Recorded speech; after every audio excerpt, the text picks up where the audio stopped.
do you want to speak a little bit about like the language integration, if you will? I feel like that's a very important topic. What are the expectations a person should have when traveling to Italy? Like in Europe, each country has its own language. And so Mm-hmm. to us, it's pretty normal to speak more languages. For people in America, it isn't, unless they're, for instance, Hispanic, Yeah. right? And their parents were immigrants from, say, Mexico or another Latin country. Mm-hmm. What my question is to you, to what extent can someone expect to speak English in Rome and still be able to get by? Because that's important. Yes. So, of course, the bigger the city, the greater the expectation to find somebody that speaks good English. All right. The smaller the city, the lower the expectations. For example, my hometown is very little. We could say it's a village.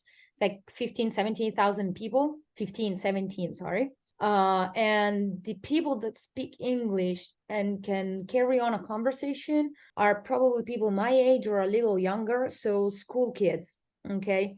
And it is still difficult to find somebody who could carry on a conversation. But in Rome, I mean, for example, it's mandatory to know at least A2 English, which is like basic, but still not absolutely basic, like hello, good morning. It is mandatory to know A2 English to work in restaurants, cafes, bars. Hotels might require even higher level of English, like B1 or B2. It depends on, it's a 2-star hotel or a 5-star hotel. Hotels that are like 4 stars or 5 stars might require native speakers. They want to see certifications, or you need to have attended, what's it called, a university, like faculty of languages at university.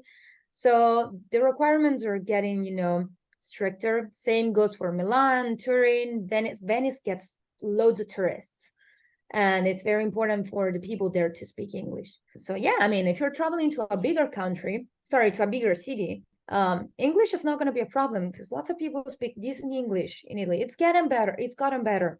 In the past few years, it wasn't that good, but I can honestly tell that it is getting better, and it is better right now. That's so good to hear. And you can probably tell this having been away from your country for a couple of years, then coming back, because Yeah. that break typically allows time to reflect upon your return. That's very interesting. I'm spending a lot of time in Spain, and in Spain, it's not very common for people to speak English. Still not. Not even in areas with a lot of tourism, Yeah. Julia. Not even in those areas. But I've been to Italy a lot before. You know my ancestry. So we talked Mm-hmm. about that. It's not so easy in Spain, but from what I'm seeing too in Italy, it's definitely easier to find English speaking folks than it is in Spain. In Portugal, surprisingly, it's actually better. I mean, in the cities, I'd say, even better than it is in Spain. Mm-hmm. Madrid's pretty good and Barcelona's pretty good, right? But Yep. there are a lot of like smaller cities where it's not so easy to find English speaking people. What do we talk about next? Something very important is, of course, the cost of living. Mm-hmm. And I wanted you to weigh in. But before you do, Julia, I just wanted people to draw a little painting in their own mind, a little picture in their own mind, if you will. Like renting an apartment in America is often associated with purchasing the furniture yourself, meaning the apartments are empty, all unfurnished apartments. In the Mm-hmm. US, it's unlikely that you'll find an apartment that's furnished. It does happen. They do exist. They tend to rent for a lot more than unfurnished apartments.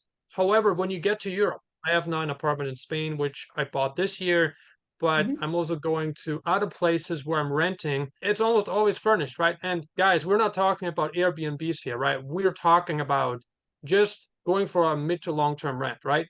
6 months, Mm-hmm. 12 months, 18 months. Like in Europe, it's still so much easier to find that than it is in America, where, okay, I have to buy everything myself. Yeah. The only thing that's in there is the kitchen and the bathroom. What would you say the situation is in Italy in terms of like renting an apartment? Are these places like furnished? I mean, now specifically Rome. We're talking about Rome specifically. Are apartments furnished, unfurnished? What kind of deals can people expect? If you can please elaborate on this point. Yes, of course. So as you said, it is pretty common around Europe to find furnished apartments.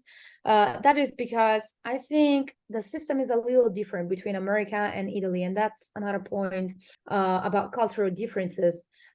So when you rent an apartment, it's mainly going to be from a realtor, and that apartment is probably going to be like a new listing or something. Like, it's not like that apartment is owned by somebody who is renting it. I mean, it could be, but I have seen from my experience from the area where I lived that those are just regular houses, newly built, that are just being put up for rent. So it's like you're buying it. It's while in Italy, people invest in properties, which is I'm buying this apartment because the location is great. I'm gonna furnish it.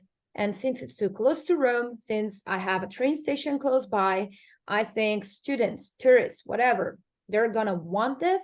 I'm gonna put it up for rent. And we're not talking just about tourists. As I said, I also mentioned students, because the thing about Rome is that it's got lots of universities, and another very important thing, lots of hospitals. So those hospitals have lots of personnel.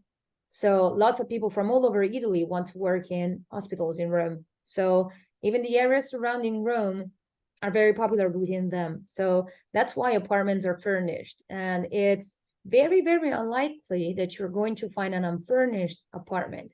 That's probably going to be a request from the person who is renting it. They're going to be like, oh no, since it's going to be a long-term rent, I prefer to put my own furniture there, and then I'm going to ship it to wherever I want. It's not your business. It's what I want to do. So that's what I'm going to do. But most of people want furnished apartments. I mean, even if you go to IKEA, and I've been there 2 days ago, prices are high. So you don't want to buy your own furniture to put into an apartment that you are renting. Like, even that. I agree with you on this 100%. Especially if you're not sure how long you will be staying, it just makes Yeah. so much more sense to have something that's fully furnished. Let the landlord take care of all of this. You want to Yeah. be at ease, right? You want to have it more convenient, I think. And Yeah. so Yeah. here, it's like people are using U-Haul if they want to transport their own furniture from one city to the other. It's Mhm. tedious. You got to rent a truck. You got to load it up with your stuff. I And remember you so, well, all. people are doing it, right? For people that are, for instance, living in America, say for just a couple months a year, Mhm. to them, it's actually very difficult to find something that's fully furnished. Whereas Yeah. in Europe, Spain, Italy, pretty easy, not so difficult as you have now confirmed with us. And Let's rotate a little bit, and I want to get your insights. You're a native Italian speaker, you're an Italian citizen. Tell me like about the cultural differences in your country. And now we want to compare to North America. What are mhm. some of the key cultural differences that you have spotted where you'd say, oh, this is completely different? And just starting, for instance, with gestures. That's something we Italians can't speak without our hands. I'm making such big effort not to use my hands when I speak. I have them in my lap and I'm trying not to use them, but Italians use their hands when they're speaking. This is certainly something cultural. I can't explain it. I haven't seen it anywhere else. I remember my family, my host family in the US, they would not use their hands so much. I think I started teaching them how to use their hands. For example, something that is very important. You don't know how serious a person it is until they use their hands. For example, if you're talking to somebody as a tourist and you see this, it could mean plenty of things. But the main thing is, what the hell is happening? What the hell are you talking about? What? This is what? Okay. So that is one gesture. Then, for example, we do this, which means perfect, absolutely, totally. That's the meaning.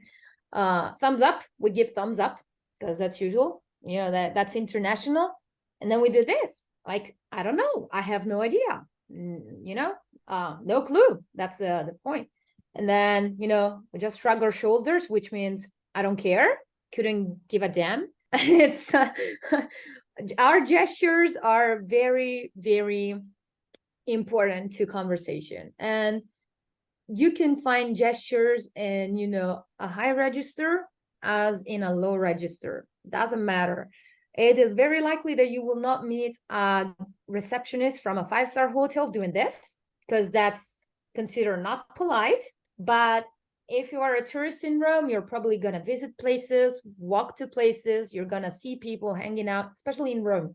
There's always people in Rome, and you will see this at least once. There's also a meme or a trend on TikTok or something like that goes with the music, and there's people doing this. So gestures are very important in Italy. So if you don't know a gesture, don't move your hands when talking. That's true. Like in Austria, where I grew up, we meet people and we kiss them on the cheeks, on both cheeks. Oh, Now, yeah. let me fill you in that that even applies to guys too, which Mm-hmm. is odd. Like here in America, if I tell people about that and they are like, that's weird. We've never done that. They aren't doing it like with friends and they aren't doing it like with people they might just meet very, very briefly, right? But where I'm from too, it's like even if we meet someone for the first time, and let's say that person is a very close friend to Mm-hmm. somebody who we have known for a long time, then it's pretty standard for us to also do that, Yeah. which In is Italy. more a way of like welcoming that person into our life. Same thing in Italy. So, It happened to me a couple of days ago to be introduced to somebody. At the beginning, you just shake hands, whether it's a man or a woman. But by the end of the interaction, you're already shaking hands again and kissing them on the cheek. Doesn't matter if you're boy girl or boy boy or girl girl. Doesn't matter. Just shake hands and kiss. Or we did this like a pat on the arm or on the shoulder. Just we put our one hand on the arm and we lean on and then kiss kiss. It's pretty common. yeah, it's cool. Very interesting that we have this too, where I'm from originally, and I grew up in a very Italian household. And like Mhm. my grandparents spoke some Italian, but not Oh, fluent. But like I told you, my great grandparents were yeah. from Italy, The so Lords. language kind of got lost along the way because that's how it is when you live in a different country, You kind Hmm. of lose that, but the gestures and the whole like affection part too is Hmm. spot on.